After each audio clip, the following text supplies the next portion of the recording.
Most people don't need you to do some big extravagant thing. It's the things that they need. It's, their love language. It's their priority, their preference, even if you don't like it. Even if that's not the meal you want to eat, make them that meal that day maybe.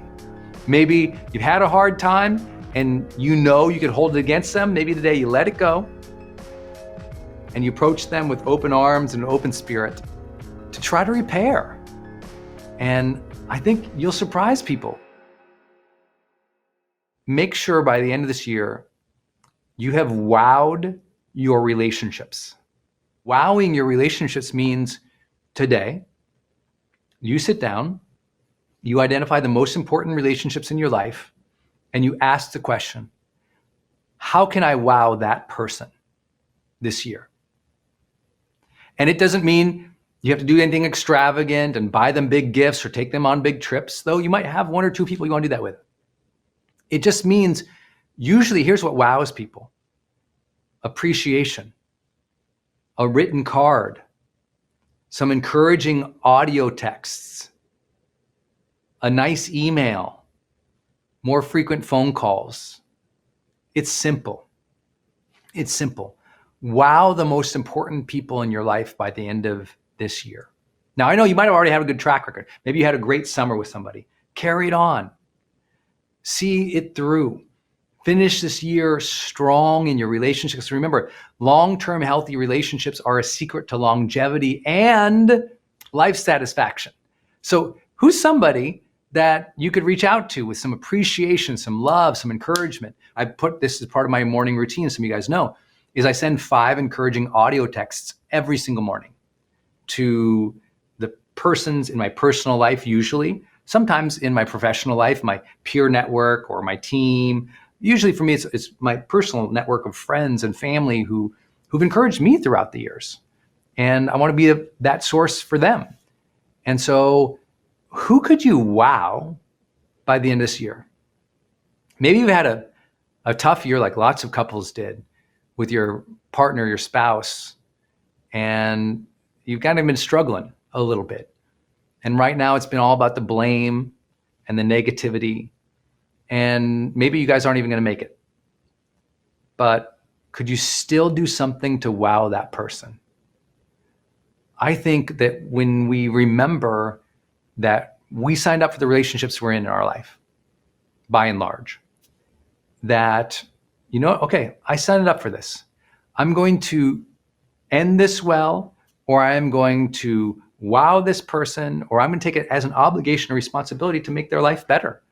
Right? It's my job, I feel, in my marriage to make our life better, to constantly surprise my wife, to constantly give and be generous into that relationship, even when it's busy, even when it's hard, with little things.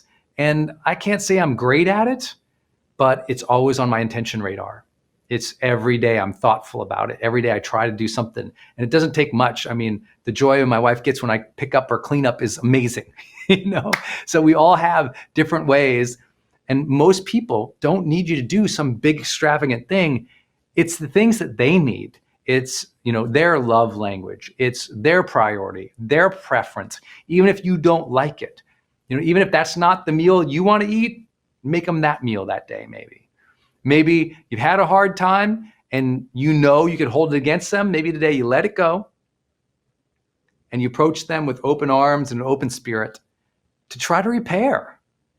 And I think you'll surprise people when you try to repair, or when you schedule something nice, or when you send an audio. Your relationships that's it.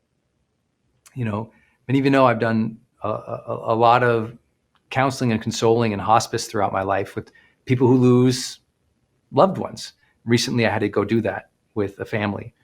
And I saw how that family came together and in every little way tried to support each other through a hard time. Little things. But it's those little things we remember that, wow. I remember I lost my dad to acute myeloid leukemia back in 2009. And I don't think I've ever really talked about this very much, but this part of the story, it was really difficult. He had been healthy, One day, kind of felt a pain in his side, got a little unbalanced, went to the hospital, and they said, Mr. Burchard, you have 7 days to live. And because they'd found out that AML had already started taking his body. He did first course of chemo, didn't look like much, put him on the second course of chemo. That didn't do very much. And his body had been weakened that much by the chemo and the cancer at that point. So they sent him home for hospice. And he died shortly thereafter. And from diagnosis to death, a completely healthy guy, the week before he was bowling and golfing and working out at the gym. That diagnosis to the end, he made it not 7 days, he made it 59 days. So we had 2 months with Pops. And in that time, we had a lot of friends come over. We had a lot of friends call. We had old family members we hadn't even heard from down the lineage chart turn out who I hadn't even met. I'll never forget those visits, those people who showed up during that tough time. And someone you know in your life, maybe they're not facing someone who is passing, or maybe they are. Maybe you know somebody who lost a loved one this year, and you could reconnect with them by the end of this year and send them a note of encouragement, do a Zoom call or a FaceTime, and just spend an hour talking with them about nothing. Just to be there because you remembered them after everybody moved on. Because what happens is when someone passes away, everyone's there for the spouse or the partner or the family in the first day, the first week, the first month. They're there for the funeral, or they send things in the after month. But 2 months after, no one's asking anymore. And that hole is still in the heart.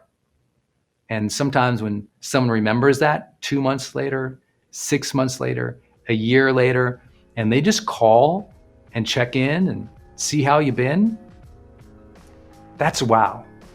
That's humanity. That's empathy. You never forget that. And so I bet someone you know this year went through some hardship. Check in on them. Be that person who wows them, that you had the compassion and the care to see how they were doing. I promise it'll make a difference for them, and it will enliven your heart and remind you why we're all here, which is for one another.